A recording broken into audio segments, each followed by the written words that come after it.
이번 시간에는 두 변수 간의 관계를 시각화하는 거에 대해서 이야기해 보겠습니다. 이것은 어디까지나 변수가 등간 척도 또는 비율 척도인 경우에 해당하는 것입니다. 두 변수 간 관계를 시각화하는 거는 산점도가 있죠. 그래서 산점도를 그리는 방법을 지금 보여드리도록 하겠습니다. 먼저 작업에 앞서서 필요한 추가 패키지를 불러오도록 하겠습니다. 지난 시간에도 말한 것처럼 그래프 내에서 한글 글꼴 설치용 패키지가 먼저 불러와줘야 됩니다. 그래서 그 경우는 엑스트라 폰트라는 패키지를 불러와야 되고요. 스케일스라는 패키지도 불러올 건데요. 이거는 그 기본 함수에 더해서 추가적인 심미적 요소 처리 기능이 있거든요. 그래서 이런 것들을 제공해 주는데 그것이 지금 여기 좀 필요합니다. 그래서 이것도 좀 불러오도록 하겠습니다. 그래서 일단은 라이브러리로 다 불러오시길 바랍니다. 만약에 설치가 되어 있지 않으면, 해당 패키지가 설치가 되어 있지 않으면 install.packages라는 함수를 이용해서 이 패키지들을 설치를 하시고, 이제 설치가 끝나면 한 번만 설치하면 끝납니다. 더 이상 설치할 필요는 없고 필요할 때만 이렇게 라이브러리 함수로 불러와서 사용하면 됩니다. 이렇게 필요한 패키지를 불러오고 나서 우리가 실습할 자료를 불러오도록 하겠습니다. 제가 따로 제공해드린 데이터셋이 있는데 그것을 여러분 컴퓨터에서 어딘가 이제 저장을 해놨겠죠. 그래서 거기 있는 파일을 read.csv 함수를 이용해서 불러오시길 바랍니다. 그리고 불러온 그 테이블은 A라는 객체로 명명하겠습니다. 자, 여기 보시면 이제 불러와진 거 보실 수 있고요. 그리고 제가 요번에 데이터셋 3이라는 것은 이전 데이터셋에서 필드가 하나 추가된 데이터셋입니다. YYYMM 이라는 필드명을 갖고 있는 필드가 추가된 겁니다. 자, 그리고 산점도를 한번 그려보도록 하겠습니다. 그래서 어떤 관계, 어떤 변수의 관계에 대한 산점도를 그릴 것이냐면 전용 면적 있죠. 여기 보시는 것처럼 사이즈라는 필드 있죠. 여기에 있는 값들, 그리고 거래 가격 있죠. 보시면 sales 10K라는 변수에 해당하는 값들 간의 산점도를, 관계를 3점도로 그려서 한번 파악해 보도록 하겠습니다. 그래서 X축에는 전용 면적 값을 놓고요. Y축에는 거래 가격 값을 놓도록 하죠. 그러면 여러분 상상하실 수 있겠죠. 그 2차원 평면에는 다음과 같이 사이즈, X축에는 사이즈에 해당하는 부분, Y축에는 sales 10K에 해당하는 부분이 서로 좌표를 이루어서 하나의 점으로 나타나는 것입니다. 그래서 결국에는 지금 이 A라는 객체는 레코드가 몇 개죠? 233,365개입니다. 근데 여러 변수가 있는데 그 중에 이 두 개의 변수의 값을 좌표로 삼아서 2차원에다가 점을 찍는 것입니다. 즉, 이 산점도를 그리게 되면 점들이 2차원 평면에 그려지는데 그 점의 개수는 데이터가 온전하게 저장되어 있다면 이 데이터 프레임의 행의 개수 또는 observation의 개수 또는 레코드의 개수와 동일해야겠지요. 비록 우리는 233,365개의 점을 일일이 세어볼 수는 없지만 개념적으로는 반드시 그만큼의 점이 한 평면에 표현된다는 것을 알아두셨으면 좋겠습니다. 자, 그러면 서울시 전체 대상의 전체 물건들 23만 3천여 개의 물건에 대한 산점도를 그리는데 X축은 전용 면적, Y축은 거래 가격으로 하겠습니다. 그래서 기본 함수는 플롯라는 함수를 사용합니다. 그리고 산점도를 그리기 위해서는 여러분 여기서 보시는 것처럼 약간의 힌트가 나오죠. X, Y, 점점점이라고 했죠. 이게 아주 기본 요소입니다. 만약에 산점도를 그리려면 기본적으로 두 개의 벡터가 필요합니다. X축에 들어갈 벡터, Y축에 들어갈 벡터. 자, 우리 X축에는 무엇을 넣기로 했죠? 전용 면적을 표현하기로 했죠. 그러니까 A라는 데이터 프레임에서 어떤 필드, 사이즈라는 필드, 요거 하나만 가져오면 요건 뭐죠? 요거 자체는 뭘까요?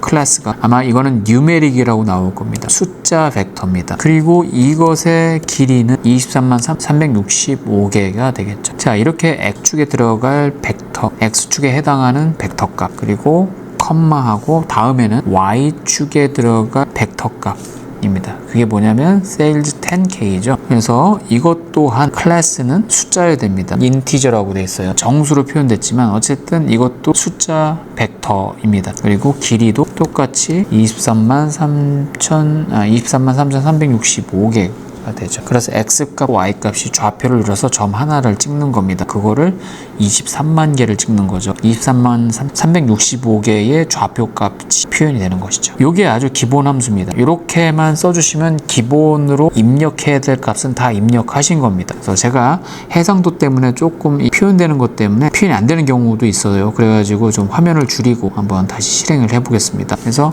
이 플롯하고 요거 X값, Y값 이거를 실행시키면 약간은 시간은 걸리긴 하지만 이게 데이터가 많아서 시간이 걸립니다. 다음과 같이 산점도가 그려지는 걸 볼 수 있습니다. 좀 더 확대해서 볼게요. 여기 보면 X축에는 이제 $8 표시하고 사이즈, Y축에는 $8 표시하고 세일즈 10K라고 되어 있죠. 그래서 대략 요거는 이제 제곱미터로 되어 있는 거고 대략 최대값이 아마 300제곱미터를 넘네요. 예, 요 정도에서 사이즈의 최대값이 나오는 거고 그리고 가격은 상당히 많은 가격인데 이게 좀 가늠이 안 되네요. 200억을 넘어가는 것 같습니다. 그래서 이 정도에 형성되는데 일단은 Y축에 있는 값이 이게 1000단위로 돼 있어가지고 우리가 좀 보기가 불편해요. 그래서 단위를 좀 조정을 해볼까 합니다. 그냥 단순히 여기서 1000단위를 억 단위로 바꾸려면 이제 만으로 나눠주면 되죠. 그래서 한번 여기 가서 Y축에 들어갈 벡터를 단위 변환을 해주죠. 이 상태는 뭐죠? 그냥 숫자잖아요. 숫자의 나열들이잖아요. 그냥 여기에다가 일괄되게 만으로 나눠주면 이제 단위가 좀 바뀌겠죠. 자, 다음과 같이 단위가 좀 바뀌었습니다. 최대값이 한 250억 정도 되네요. 그래서 여기 보면 일단은 미적인 거를 조절하지 않고 기본적인 것만 이제 출력을 한 겁니다. 그래서 여기 볼 때 어느 정도 사이즈가 커지면 방향성이 우상향으로 그려지는 방향을 볼 수가 있겠죠. 가격도 이제 사이즈가 커지면 가격도 올라간다. 그런데 대부분 물건들이 이렇게 대규모 평형 그리고 아주 상위의 가격에 형성된 물건들은 빈도수가 얼마 없죠. 이 점의 개수가 얼마 없죠. 대부분 지금 겹쳐서 표현되는 거긴 하지만 이쪽 영역 안에서 그러니까 굳이 얘기하자면 사이즈가 250제곱미터 이하로 형성된 이제 물건들이죠. 대부분 이쪽에 몰려있고 더 자세히 들여다보면 대략 200제곱미터 아래쪽에 물건들이 많이 있다라는 거를 간접적으로 보실 수 있어야 됩니다. 이게 왜냐하면 점이 겹쳐져 있어요. 사실은 어떤 점이냐면 기본 설정은 여기가 가운데가 비어있고 테두리만 있는 이런 점입니다. 그래서 이게 여러 개 겹치면 이렇게 까맣게 보이는 거죠. 이 구분이 안 되고. 그리고 가격대도 대부분 보면 이제 많아봐야 50억, 70억 정도.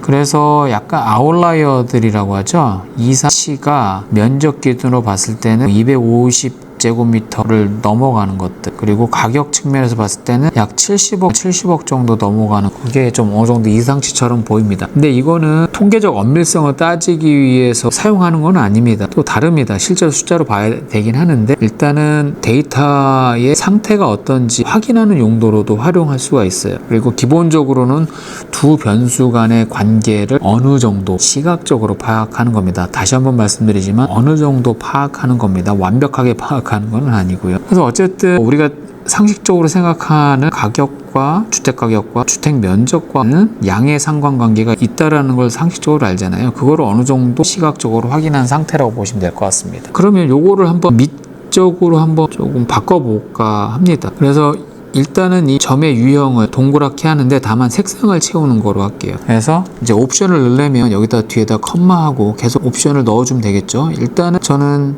라인을 내릴게요. 이렇게 하고 해도 상관은 없어요. 아까 말씀드렸던 점의 유형은 점의 모양, 옵션은 PCH라고 전에 한번 말씀드렸죠. 그리고 속을 꽉 채우는 점은 19라고 하고요. 19라고 하면 그렇게 됩니다. 그리고 이 점의 크기도 조절할 수 있어요. CE는 0.8 기본 설정 크기에서 80% 정도 수준. 그리고 컬러는 얼마? 뭐 레드도 되고 레드로 해볼게요. 레드. 근데 여기까지는 아마 이런 옵션은 전에 한번 말씀드렸을 거예요. 근데 이제는 요거 한번 이렇게 해서 한번 실행시켜 볼게요. 다시 한번 사이즈를 좀 줄여볼게요. 화면 사이즈를. 다음과 같이 색상하고 모양이 좀 바뀌었습니다. 그런데 여기에서 저는 여기 투명도를 한번 바꿔볼게요. 이게 불투명도라고 하죠. 이게 지금 불투명 상태예요. 그래서 이게 겹치면 아래쪽에 깔려있는 점들이 안 보입니다. 색상을 불투명하게 한번 만들어서 어느 정도 감을 좀 많이 쌓였구나 뭐 이렇게 겹쳐 있으면 어느 정도 겹쳐 있구나라는 것을 확인을 해보는데 유용합니다. 이 색상 자체의 투명 상태도 이제 설정을 해줄 수 있거든요. 그때 사용하는 게 함수가 뭐냐면 알파라는 함수입니다. 이 알파라는 함수인데 이 알파라는 함수의 기본 공식은 뭐냐면 이 색상을 넣고 예를 들어서 빨간색이다. 빨간색에서 투명 아무것도 설정을 안 하면 불투명 상태가 100%인 거예요. 그런데 내가 여기서 투명 한 50%로 하면 불투명도가 좀 줄어듭니다. 그래서 반대로 투명도가 높아지는 거고.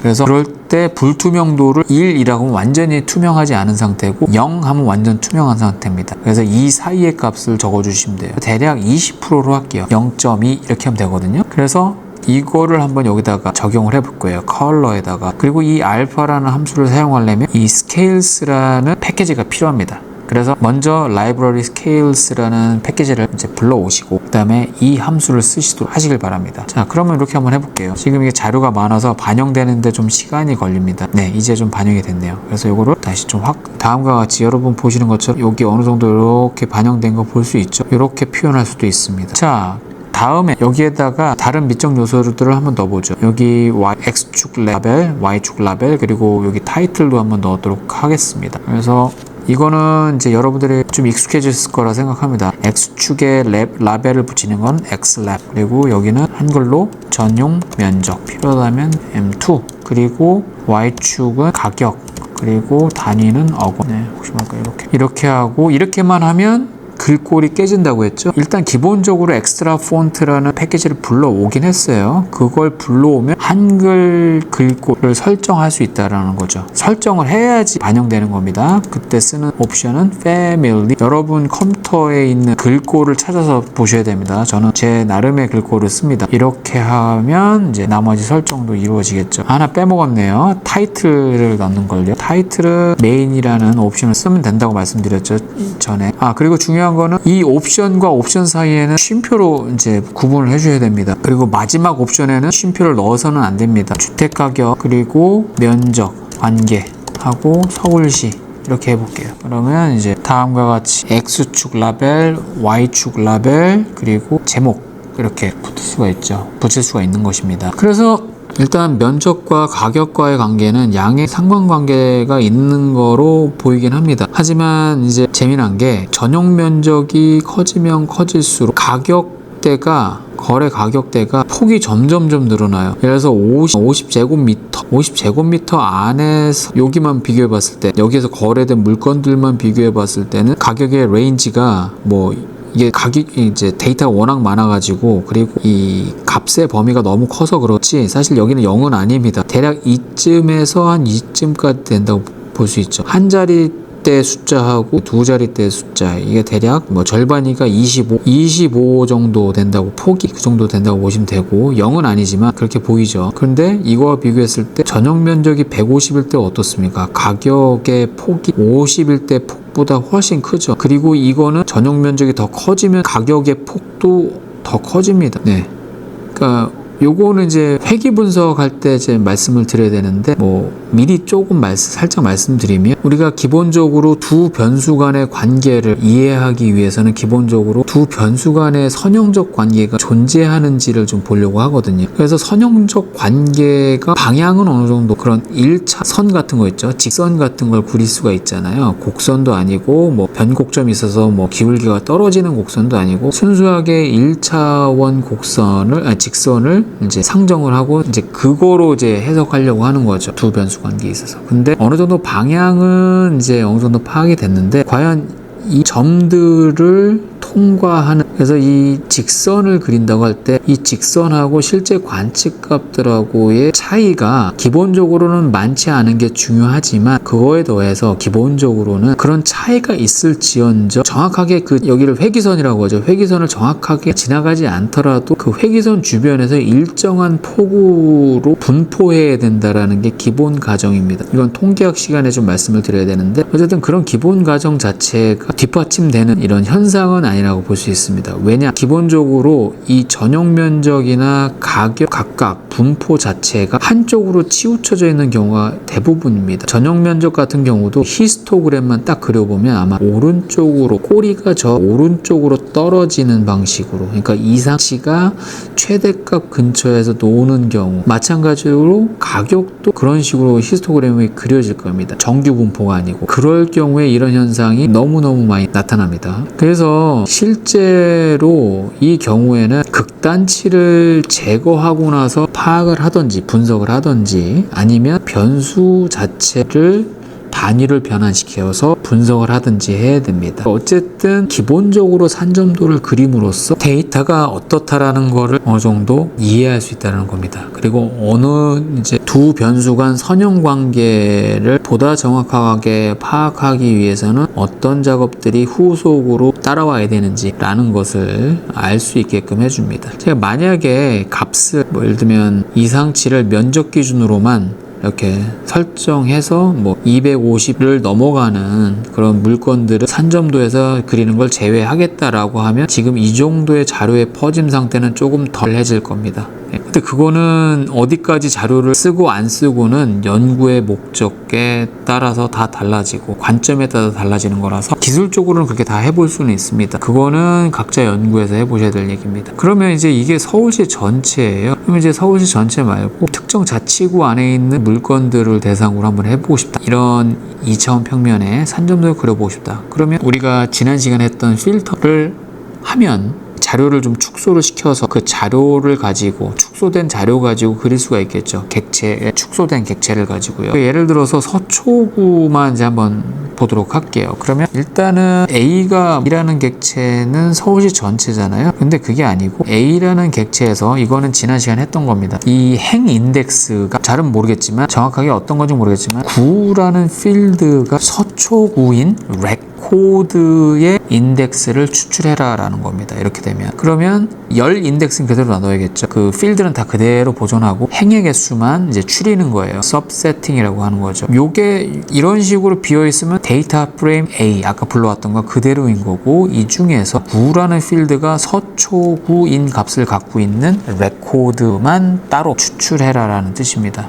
그리고 이렇게 하면 출력하는 거잖아요. 그러니까 출력을 하는 게 아니고 그냥 불러와라, 저장해라. A.9라는 객체로 저장해라 라고 합니다. 그러면 이렇게 줄어들겠죠. 필드의 개수는 그대로 유지되고 레코드의 개수는 233,365에서 1,885개로 축소가 되는 겁니다. 그러면 서초구에 있는 물건만 이제 뽑혀 나오는 거예요. 요거는 지난 시간에 한 건데 잠깐 복습 차원에서 말씀드리는 겁니다. 그래서 일단은 이렇게 만들어 놓고 이걸 가지고 한번 해보는 거죠. 그래서 플랫 아까 그대로 해볼게요. A.9죠. A가 아니고 어디 사이즈 X 값은 이거로 하고 Y 값은 A, 그리고 sales 10K인데 요거를 억 단위로 바꿔야 되니까 만으로 나눠주고, 그리고 PCH는 19. 이 가진 옵션은 이제 바뀌는 게 없죠. 바뀌는 게 일부 있습니다. 요걸 그대로 복사해서 갖다 쓸게요. 자, 다음과 같죠. 그래서 서울시가 아니고 요거는 이제 서초구 요 정도만 바꿔줄 수 있겠네요. 자, 요거 복사한다고 이것까지 그대로 복사하면 안 돼요. 이거 여기 위쪽에 있는 거는 A였죠. A라는 서울시 전체인 거잖아요. 근데 지금 따로 하나 만들었잖아요. A.9여야 되죠. A.9라는 새로운 객체에서 이제 작업을 하는 거예요. 그렇죠? 그래서 요거를 한번 해볼게요. 다음과 같이 바뀌었습니다. 역시나 이상치가 보이긴 해요. 어디서? 가격 부분에서. 그래서 만약에 이 이상치 하나만 이게 없다고 치면 이 부분은 어느 정도 여전히 그런 문제가 있어요. 전용 면적이 커지면 커질수록 가격이 커지는 게 아니고, 가격은 물론 증가하는 거지만 그게 포인트가 아니고 가격의 변동이 더 커진다라는 거예요. 이렇게 일정 폭으로 증가하는 게 아니고 커지면서, 그 폭이 커지면서 증가한다는 뜻입니다. 어쨌든 이렇게 해서 따로 필터를 일종의 이용한 거죠. 필터 이용해서 또 작은 단위로 살펴보고 한 겁니다. 그러면 강남구 관내 거래 물건도 한번 볼까요? 본 김에. 그래서 요거 그냥 그대로 사용할게요. 사실은 A.9에다가 뭐 다른 걸 해야 되는데 이거는 그냥 덮어쓰기 한다 생각을 하시죠. 그리고 바꾸는 거는 강남 강남구라고 하고, 여기도 바뀌는 거는 강남구 이렇게 바뀌겠죠. 그래서 이걸 실행시키면, 지금 아직 실행시키지 않은 상태에서는 1885개의 레코드가 있는 거예요. 이건 서초구. 근데 이제 강남구로 필터를 하면 이 개수가 바뀌겠죠. 값도 바뀌고 12,886개 그 물건이 있고, 아마 강남구에만 해당하는 것들입니다. 그 구라는 필드의 값이 여기에는 다 강남구만 있을 겁니다. 그래서 똑같은 방식으로 산점도를 그려보면 아까와 다르게 서초구하고 이 축의 값이 좀 바뀐 것 같아요. 이렇게 늘어났고 좀 더 비싸게 거래된 물건들이 더 있었나 봐요. 그리고 좀 더 크게 거래된 물건, 사이즈가 큰 주택이 거래된 경우도 있나 봐요. 그래서 이렇게 달라진 걸 확인할 수 있습니다. 강남구 같은 경우는 이상치 발현도가 조금 덜한 것 같아요. 서초구에 비해서. 서초구는 대부분 이렇게 몰려있는데, 가격 기준으로 봤을 때 이거 완전 동떨어져 있어. 거의 2배 차이. 그러니까 이 이상치를 제외한 부분의 최대값에서 거의 그만큼 또 튀어있는 가격이 보여요. 근데 강남구는 그게 좀 덜 관측되는 편이죠. 물론 기본적인 그 가격대가 조금 더 차이가 나긴 하지만, 각각의 구 안에서 거래됐던 그 일반적 가격에 비해서 튀는 가격이 서초구에서 몇 개가 좀 보이고, 좀 크게 보이고, 강남구에서는 좀 덜 심하게 보인다 라는 거, 이렇게 볼 수가 있습니다. 자, 그 다음에 여러분 여기다가 근데 이제 회기선을 하나 그릴 수 있죠. 많이 보셨을 거예요. 이렇게 산점도 그리고 이 전용 면적과 이 두 변수죠. 이 두 변수 간의 관계를 1차 함수로 직선으로 표현하는 거잖아요. 그게. 근데 이 회기선을 그리는 방법은, 회기선을 그리고 나서 그 값을 집어넣었을 때 이 오차라고 하죠. 오차라기보다 이제 잔차라고 하죠. 잔차가 가장 최소화되는 방향으로 이 선을 긋는 거죠. 회기 분석이 이제 그런 식으로 이제 진행이 되는 거죠. 그래서 어쨌든 잔차는 생길 수밖에 없어요. 크던 작던. 그런데 일단 하나 그리고 나서 그리는 선이 다르게 그리는 선에 비해서는 그 오차가, 잔차가 가장 최소화되게끔 배치를 시켜야 되는 것이죠. 근데 이제 어쨌든 그거를 한번 그려볼게요. 여러분 AB 라인이라는 게 아시죠? 지난 시간에도 했고 지지난 시간에도 여러 번 했을 거예요. 이미 그려진 그림 이 위에다가 H라는 옵션을 쓰면 호리전탈이라고 해서 평행선으로 이제 특정 지점을 지나는 곳을, 그런 수평선을 그리는 거죠. 아니면 V라고 하면 버티칼. 그래서 수직선을 그리는 거. 어떤 X축의 어떤 값을 지나는 수직선을 그리는 거. 그게 이제 AB 라인이었잖아요. 근데 이제 AB 라인이 반드시 그렇게만 설정하는 건 아니고, 이 회기식도 여기다 집어넣을 수 있어요. 이 회기식을 H 옵션, V 옵션 이거로 쓸 수는 없어요. 대신 다행히도 LM이라는 함수가 있습니다. LM. LM이라는 건 뭐냐면 회기식을 계산하는 함수입니다. 그래서 여기 보시면 아시겠지만 다시 적어볼게요. 여기 살짝 힌트가 나오네요. 포뮬러라고 합니다. 회기식을 회기식을 표현해라 라고 하는 겁니다. 데이터는 이제 데이터셋, 분석하기 위한 데이터셋을 하는 건데, 이걸 안 써도 돼요. 이 회기식은 다음과 같이 씁니다. Y, 그러니까 설명되어지는 변수, 그리고 반드시 물결 표시하고, 뭐냐면 X, 그러니까 설명하는 변수, 그러니까 독립 변수, 굳이 얘기하면 이렇게 쓰는 거라고 보시면 돼요. 이게 기본이에요. 그리고 여기에 뭐냐, 데이터셋이 있다, 데이터 프레임이 있다. 그럼 이렇게 해주시면 돼요. 이 물결 표시 기준으로 왼쪽이 종속 변수, 그리고 오른쪽이 독립 변수. 자, 그러면 이 회기식을 여기다가 AB 라인 요 함수 안에다 집어넣도록 하겠습니다. 이렇게 하시면 돼요. 그러면 어쨌든 이쪽 이 그래프에서는 가격이 어찌 보면 종속 변수로 사용되는 거고, X축이 이제 독립 변수로 사용되는 거다라고 생각을 하시고 설정해 주시면 돼요. 그래서 요 관계에서 DF는 이제 데이터 프레임이죠. 이렇게 쓰시면 안 되고, 이제는 우리 데이터 프레임 A.9에서 가격 부분이 뭐죠? 세일즈 10K죠. 그리고 요거를 이제 억원으로 하죠. 이게 왜냐면 만으로 나눠야 되죠. 이렇게 되면 단위는 맞춰줘야 되니까. 그리고 물결 표시하고 F하고 달러 표시하고, 그 다음에 여기에는 사이즈, 이렇게 되면 되겠죠. 이렇게 해서 이걸 실행시키면 요 차트에 이렇게 그려질 겁니다. 다음과 같이 회기선이 그려집니다. 이게 가장 최선인 회기선입니다. 자, 그리고 이 AB 라인은 역시 또한 이제 색상을 설정해 줄 수 있습니다.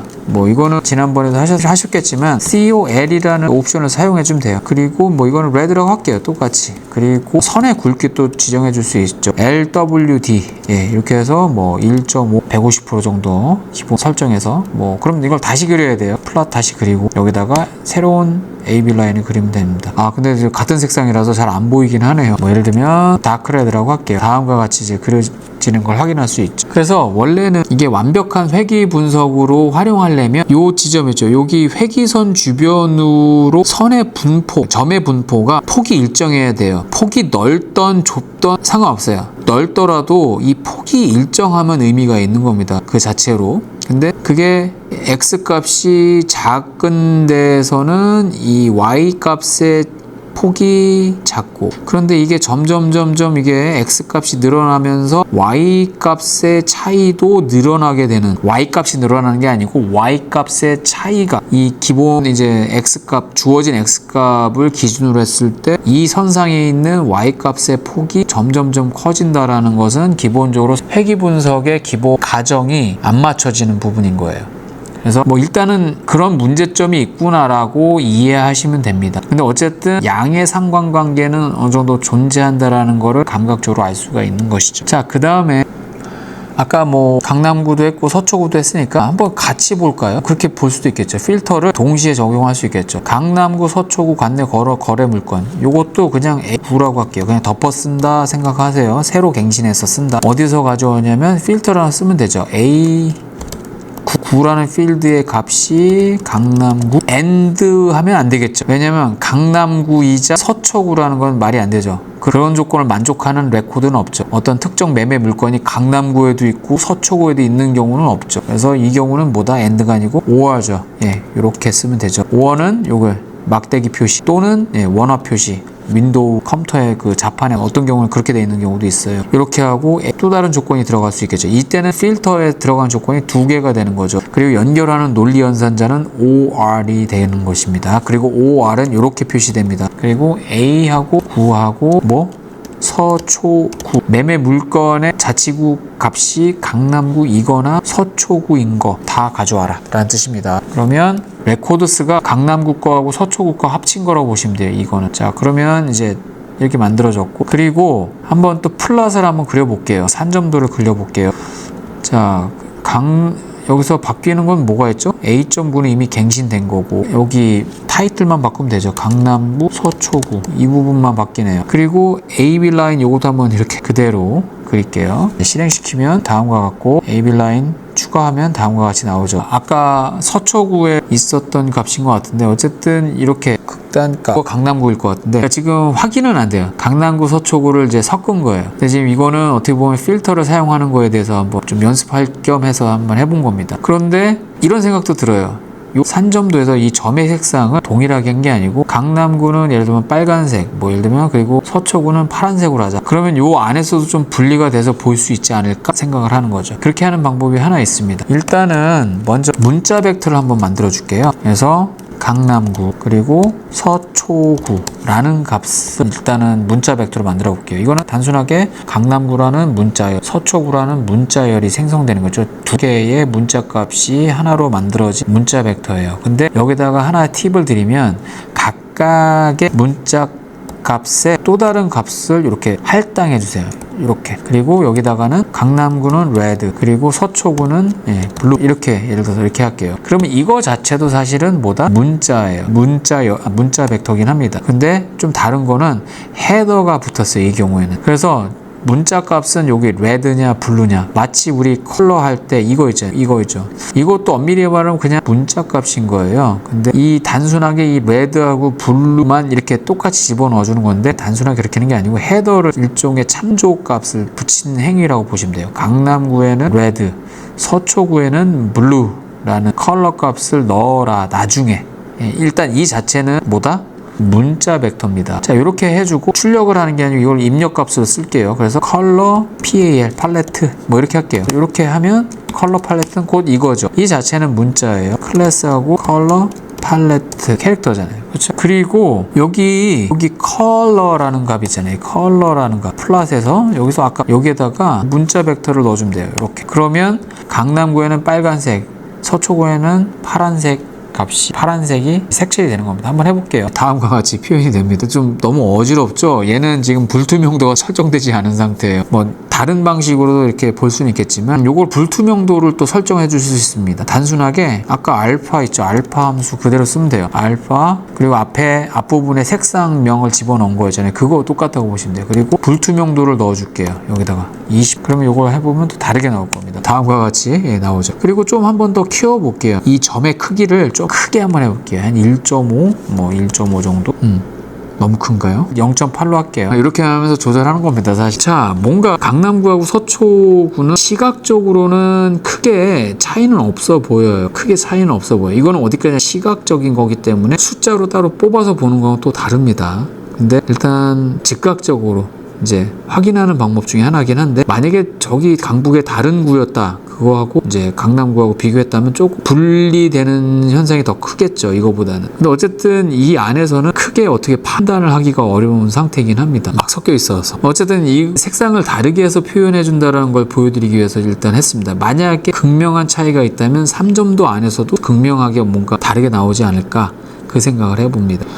자, 그래서 이렇게 하고 한번 그 AB 라인도 한번 그려볼게요. AB 라인도 아까 그냥 전체 그게 아니고 전체 라인도 한번 그려볼게요. 예, 강남구, 서초구 구분하지 않고 회기선을 그냥 한번 그려볼게요. 이건 그대로 하면 되죠. 이 상태에서 이게 가장 최선인 겁니다. 그 다음에 따로 한번 그려볼게요. 여기 A.9 세일즈 10K 있죠? 여기에서 요게 벡터라고 했죠. 요거 자체는. 근데 이 중에서 A.9 인덱스를 쓰는 거예요. 그래서 9가 강남구 이렇게 할 수 있겠죠. 강남구로 필터하는 거죠. 그래서 이것도 마찬가지로 9하고 사이즈 뒤에다가 바로 이렇게 해주면 돼요. 너무 밀려나니까 잘 안 보이네요. 저 한 줄 내릴게요. 이렇게 해볼게요. 그리고 컬러는 레드 이렇게 하고, 그래서 요거 한번 집어넣을게요. 그러면 추가가 됩니다. 다음과 같이. 요 아까 고동색 라인은 강남구 서초구 전체 물건을 가지고 그린 회기선이고, 빨간색 선은 강남구 물건만 따로 고려해서 회기식을 만들고 회기선을 그린 거라고 보시면 돼요. 그럼 요거를 그대로 복사해서 서초구만 해볼게요. 서초구. 요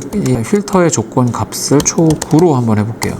여기도 서초구, 그리고 색상은 파란색으로 해보겠습니다. 그래서 이거를 실행시키면 예상하신 대로 다른 기울기의 선이 그려질 겁니다. 다음과 같이요. 보시는 것처럼 서초구의 주택가격과 가격 및 면적의 관계는 물론 양의 상관관계를 보이긴 하지만 그 기울기가 증가량이 강남구의 그것에 비해서는 이제 크지 않다. 그러니까 아파트 면적이 커질수록 거래 가격의 증가 폭이 서초구보다 강남구가 더 크다라는 거예요. 좀 더 민감하게 반응한다는 겁니다. 가격에 반영되는 게. 이거는 엄밀한 통계 분석이 아니고 거칠게 점검하는 차원이라고 보시면 돼요. 자, 이렇게 확인을 해봤습니다. 그리고 뭐 예를 들면 잘못 썼습니다. 예, 서초구 관내의 거래 물건 중 2020년 이후에 준공된 것만 따로 보고 싶어요. 이렇게 설정도 해줄 수 있겠죠? 필터를. 그러면 한번 그대로 한번 해볼게요. A.9라는 객체로 그냥 쓸게요. 갱신해서 쓰겠습니다. 이렇게 이 조건은 그대로인데 뭐가 있죠? 반드시 A가 complete, 요거죠. 준공연도죠. 요게 언제? 2020년 이후라고 했잖아요. 이렇게 돼야 되는데 이렇게 쓰면 안 됩니다. 왜냐면 or하고 논리연산자, or하고 and가 여러 번 나올 때 마치 더하기하고 곱하기 연산할 때 곱하기가 제일 우선인 거잖아요. 가장 먼저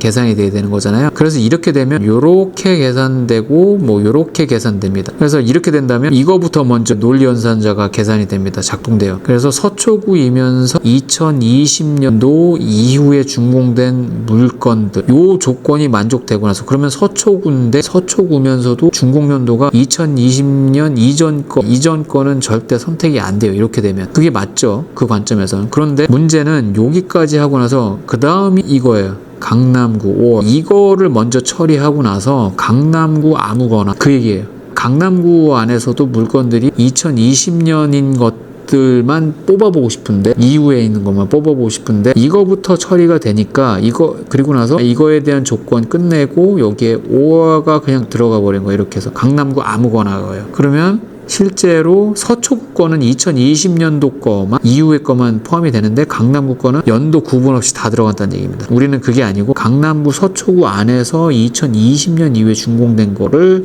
보려고 하는 거거든요. 그러면 이 경우는 이 AND가 OR의 우선권을 갖고 있는 걸 방지하기 위해서 이 두 가지 OR로 묶여있는 이 두 조건을 괄호로 묶어주겠습니다. 이러면 이것 따로 덩어리로 일단은 계산이 돼서, 이 조건이 돼서 강남구이면서 서초구인 것들을 일단 다 선택을 하고, 그 안에서 AND 연산자로 인해서 이 다음 조건, 이 중에서도 2020년도 이후의 거만 다 선택해서 추출하는 거, 그렇게 설정이 되는 겁니다.